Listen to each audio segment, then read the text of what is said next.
Hello everyone, today we are going to start our next chapter. The name of chapter is fractions. So, what the meaning of fractions? Fraction means किसी भी चीज का कोई part. Let's suppose I have a circle. Suppose it is a cake. अब ये क्या है? एक केक है. आप मान लीजिए ये केक है.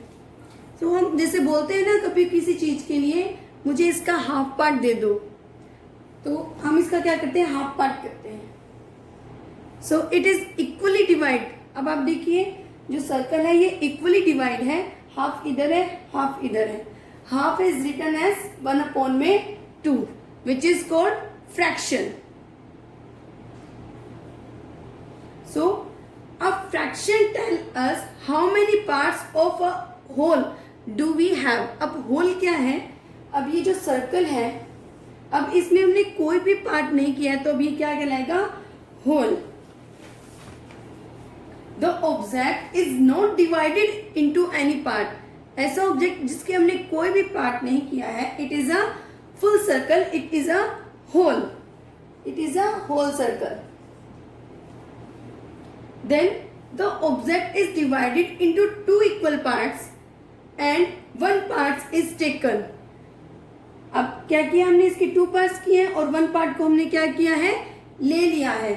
अब हमने ये पार्ट क्या ले लिया है? ले लिया है. तो हमने क्या किया? इसको शेडेड कर दिया. तो it is written as 1/2. The object is divided into 3 equal parts. The object is divided into 4 equal parts and 3 parts taken.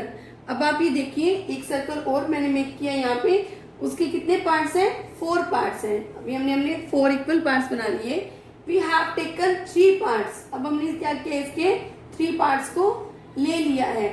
Suppose ये केक है और इसके 3 हिस्सों को हमने खुद ने ले लिया है, तो इट इज रिटन एज 3/4. अब आप ये देखिए हम इसको राइट कैसे करते हैं? पहले हम काउंट करते हैं टोटल पार्ट कितने हैं. अब इसके टोटल पार्ट कितने हैं? 1 2 3 4. तो हमने क्या किया? नीचे क्या राइट किया? 4. और जो आपके शेडेड पार्ट होते हैं वो कहाँ आते हैं? आपके टॉप में. तो शेडेड पार्ट कितने हैं? 1 2 3. जितना पार्ट हमने टोटल में से जितना पार्ट हमने ले लिया है वो कहाँ लिखते हैं? हम उसको टॉप साइड में. सपोज अब जैसे आपको 10 मार्क्स का टेस्ट है. अब आपके 10 में से 7 मार्क्स है, तो हम बोलते हैं ना 7/10. तो जो टोटल टेस्ट था आपको कितने मार्क्स का था? 10. और आपने उसमें से गेट कितने किए हैं? 7. तो हम लिखते हैं 7/10. Same as that's called fraction. The object is divided into 4 equal parts. अब आप ये देखिए 4 सर्कल 4 इक्वल पार्ट में डिवाइडेड है ये. So we have taken 4 parts. हमने इसके 4 के 4 पार्ट्स ले लिए. अब हम क्या करते हैं? इसके 4 पार्ट को शेडेड कर देते हैं. So that is written as only 1. अब आप ये देखिए आप यहाँ ओनली 1 क्यों राइट किए हैं? 4 शेडेड है और 4 टोटल है, तो 4 1 जा 4. So it is written as 1. Clear? अभी हमने सर्कल शेप के बारे में डिस्कस किया. Now we take 1 rectangle. अब ये पूरा रेक्टेंगल है. अब ये क्या है? होल. बिकॉज इसके कोई भी पार्ट्स डिवाइडेड नहीं है. अब मैं इसको क्या करती हूँ? इक्वली डिवाइड करती हूँ. अब आप इसके पार्ट्स काउंट कीजिए. 1 2 3 4. टोटल पार्ट्स कितने हैं? 4. तो वो क्या होगा? डाउन साइड में. एंड अब इसके हम 2 पार्ट्स को शेडेड कर देते हैं. So we taken 2 parts. So 2 क्या आएगा इसके टॉप में? 2/4. Same as we take square and we divided into 2 parts and 1 part taken. So total parts कितने हैं इसके? 2. And we take only 1 part, then 1/2. Now we take more figure, that is triangle. We have divided into 3 parts, but it is not a fraction. Why? Because it is not a equal part. अब आपको ये भी ध्यान रखना है, fractions में क्या होता है, जितने भी पार्ट्स होते हैं वो क्या होते हैं, इक्वली डिवाइडेड होते हैं, बट जो आपके ट्राइंगल में है वो क्या है, इक्वली नहीं है, तो इसका फ्रैक्शन नहीं होगा। Right students? So when an object is divided into a number of equal parts, divided into a number of equal parts, then a part of the object is represented by a fraction। तो वो parts किस type में represent होते हैं, fraction type में, like 1/2, 3/8, 2/3, 4/5 and so on. ये सब क्या है, फ्रैक्शंस हैं। Right? A fraction consist of 2 parts. Fractions में कितने पार्ट्स आते हैं, 2 पार्ट्स आते हैं। अब कौन कौन से पार्ट आते हैं, numerator and denominator.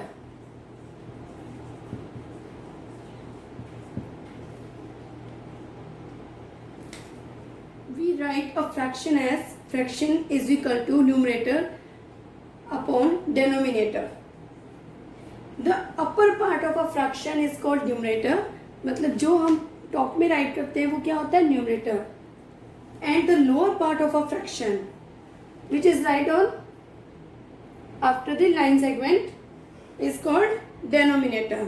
So fraction is equal to numerator upon denominator. For example, 2/8, the 2 is numerator and denominator is 8, 3/5, 1/2, जो भी हम टॉप पे राइट करते हैं वो होते हैं न्यूमरेटर, एंड जो भी हम डाउन में राइट करते हैं वो होते हैं denominator. We will revise with an example. In the first question write the fraction for the shaded part. अब इसमें आपको फिगर दिए है, शेडेड पार्ट दिए हैं, आपको क्या राइट करना है, फ्रैक्शन राइट करना है। सो तो फ्रैक्शन में क्या होता है, जो शेडेड पार्ट होता है वो कहाँ आता है, टॉप में, और जो टोटल जितने भी पार्ट्स होते हैं वो कहाँ आते हैं, डाउन में। मतलब शेडेड पार्ट क्या होता है, न्यूमरेटर, एंड टोटल पार्ट्स क्या होते हैं, denominator. So count 1 2 3 4। Shaded part कितने हैं, 4। So we write 4 on the top and line segment. After that count the total part 1 2 3 4 5 6। So what its fraction, 4/6। Next example we have circle. So how many parts, 1 2 3, the total part is 3 and shaded part only 1. The fraction of circle is 1/3. Now in this figure we have shaded the parts because हमें यहाँ क्या given है, fraction given है और हमें part shade करने हैं। तो फर्स्ट में देखिए, first we have a circle and the fraction is 2/4। It means 2 means 2 हमें क्या करने हैं, पार्ट शेड करने हैं। तो आप सर्कल के कोई भी 2 पार्ट्स को शेड कर दीजिए। क्लियर?